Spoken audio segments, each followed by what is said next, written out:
Good Lord. Okay. What? They asked, is there anything special you do to build confidence in puppies that are timid? I'm still trying to turn the camera. Yeah, I oh, no, turned you it. turned I turned it. Don't Oh, touch God. it. All right. Well, go at it then. I am building confidence in timid puppies. That just takes time. You have to have a lot of patience. A lot of no talk, no touch, no eye contact, a lot of stuff like that we do on the farm. And then when we bring them out, it's a lot of downstays, slowing their world down, let them take it one step at a time, introducing them slowly to like food courts, that's big crowds, stuff like that. So with a timid puppy, I start at like a hotel up the road, the Doubletree, which you guys are all familiar with, and the Ferncroft, or it was the Ferncroft. You occasionally see Walter singing in the kennels. Is he barking or howling? Does Deuce at home? He's howling, and yes, he does do it at home. It happens when I leave him home alone. He goes upstairs to my bedroom in the middle of the night, and he cries. So my mom makes me take him with me everywhere I go. She doesn't like to be woken up by his screams. I call it the Loch Ness Monster. Do your dogs have a favorite spot at home? My bed. Every time we get home, they go right upstairs. I have recently bought a heated mattress pad, so they jump right on that and they stay on there until I kick them off. Have you ever had a trainee pup out in public freak out of a strange noise or something? What do you do to calm a 120-pound puppy? It's actually kind of fun. I've had dogs freak out because of sound. I've been in the mall early in the morning when they pull up the metal gates and that's screeching.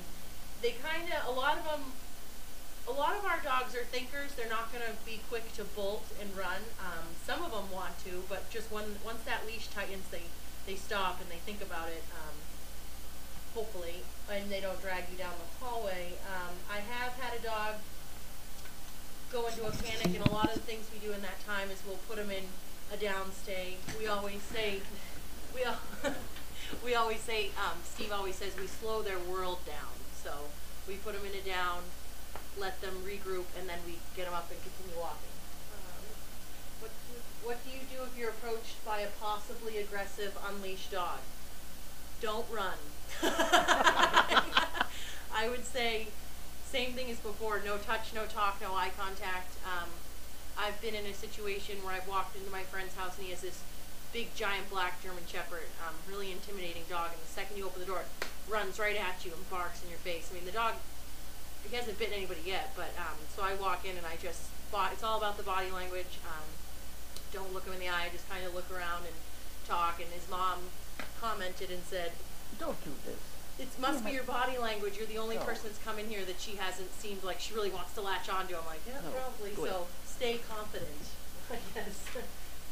I've also been on a dog walk up the road a couple of years ago, and there was a dog that came running at us, and we had all the service dogs in training on leashes, and it came at me and it started chasing my dog around a tree, and I picked up a stick and I hit the dog with it, and the owner got pissed. It was way back. I had Pistol. It was when Yellow's ears were all taped up. You came on the golf cart. We had Luna. It was way back. I think I was with Sunday Sandy, and the lady got really mad that I hit her dog, but I said, your dog came at my dog, so I used it like a wiffle bat. I bopped it. Right?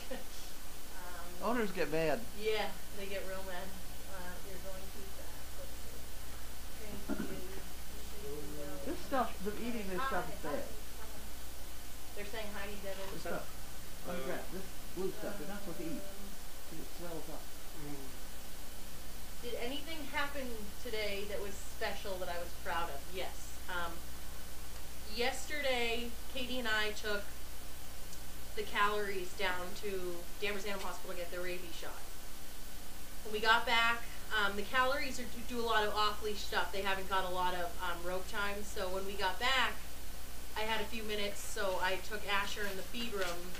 You can ask the volunteers, they were coming. I shut both doors, but they were like, can I come in? I'm like, yeah, that's fine. It took me about 20 to 25 minutes to get, if you guys are familiar with the layout, to get him from the washing machine to the rice cooker. So we're talking like 5 me to feet. Devin, like a very small space. And he struggled and struggled, and he could go in reverse, but he just couldn't get his feet to come forward. So we did it again today, and I put that rope on, and he just trotted all around the feed room. You could tell he was so proud of himself, and his tail was wagging, his head was up. So that was a good moment. That was one of those yes moments. He had to think about it overnight. Yeah, he had to think about it, exactly.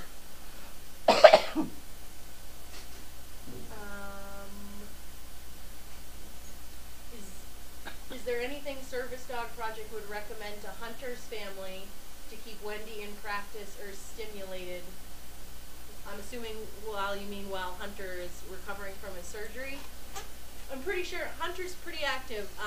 He's gonna be in a wheelchair, so she'll be pretty well occupied with walking next to his chair and doing all kinds of fun stuff like that. And his dad's pretty good at getting her out and playing with her, so I don't worry about Wendy. I do. Why? Dad plays with her too much. Dad's too rough with her. Yeah. Yes. Dad should not be handling that dog that much, because then the dog gets confused about who am I working for? Am I working for Hunter or am I working for Papa? Jet. They're asking who this puppy is. Hey, Jet. It's Jet. I think she behave well. Hey, Jet. Good girl. You can eat these ones. Wave to your camera friends.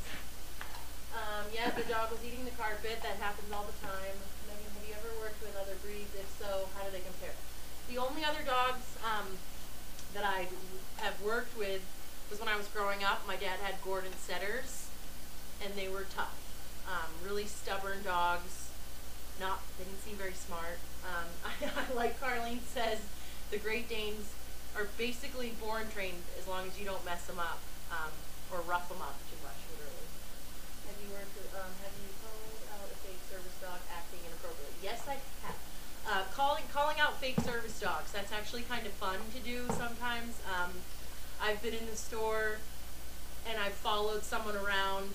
She was pushing her dog in a cart. I want to say it was like Walmart or something. And I had my dog and I just kept following her. And you could see she'd see me and oh, there she is. And she'd turn her cart and then I'd like cut around and go the other way. And finally I threw a line at her that Carlene and I say sometimes. I said, do you know that it's a $10,000 fine to impersonate a service dog? And she, oh God, and she ran out the store. But that was before we had the pamphlets that Lynn and Renee made. So now, a lot of the times, I know that Colleen does a lot. We kind of hand them out to people and just say like, here, these are the rights. Yeah, because I mean they do ruin it for everybody else. But there's a lot of stores that allow dogs, like Home Goods.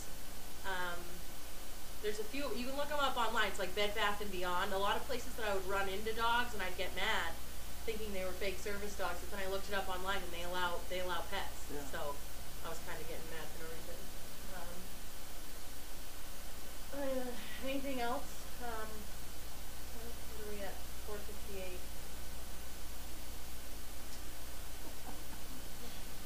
No one's saying anything. No more questions? How many years have you been here? Oh, here we go. Tomorrow I will have been here for 6 years. So wow. It's my sixth anniversary. No cake. No cake. Doesn't feel like 6 years. Met a lot of awesome people and a lot of great dogs. What else? It's cold today.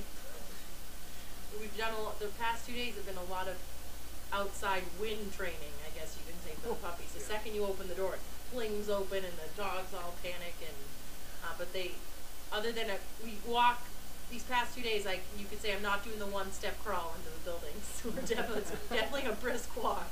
So, how do you predict Wendy will react to the robot vacuum Hunter is getting? I think that she'll be fine with it. Wendy's a pretty laid-back dog.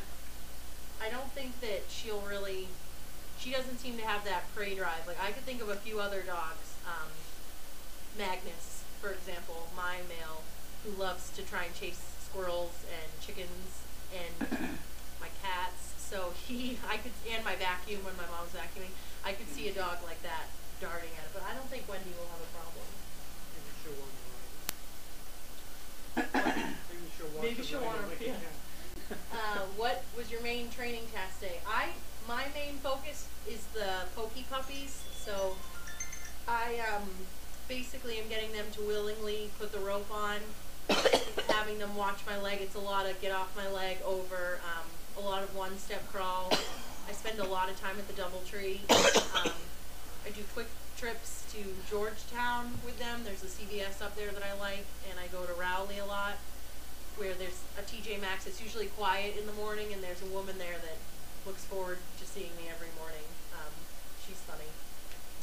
So we basically just trying to get them to behave. Is there any dog that we train that we were surprised that worked out to be a service dog? Yeah. Yeah. I don't know if I want to call out their actual names, but yes.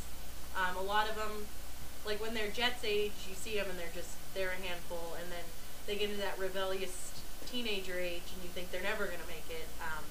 And then they kind of just settle down and they find the right person and it clicks and it works. So yeah, there are a few that I didn't think were going to make it, but they did. What behaviors do you look to know that to finally know that a service dog has chosen a person? I went over this last time. It's that moment when I'm in the car and I let them get out with their new person, their potential person, and they walk out and they go to the guest house from the car, and I make sure that the dog doesn't look back to look at me, and when they just focus on their person and focus on their job and get them up into the guest house, then we know they're good to go. They don't look back for that, "Where's Meg? I can't go on without her." And we'll do one more.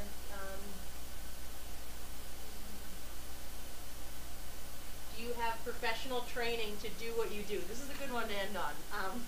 So, I came here with no knowledge of dog training. Carlene liked the way the dogs responded to me. She was watching me, I guess. I don't know. I never saw her watch me. We didn't have cameras back then. So she said that the dogs just listened to me. So she asked me one day if I wanted to be her next dog trainer. I said sure. I'd come up here during the week. We'd spend a lot of time going out together. And people ask me all the time if I went to school for it. And Carlene's response is, I went to the school of hard knocks, blood, sweat, and tears. And but it was fun, so wouldn't change anything. All right. You're all done goodbye? I'm all done goodbye. Enjoy mail call. I'll see you on Monday. Monday. What's today? Today's Wednesday. Oh, weird. Yeah, you have Margaret and Denise. It's all on the board. All on the board. I'll be up in Loon Mountain if anyone wants to see me. And Ryan's going too. And Ryan's going too. Yeah. I'll be back in the cabin. I'm not a skier, so.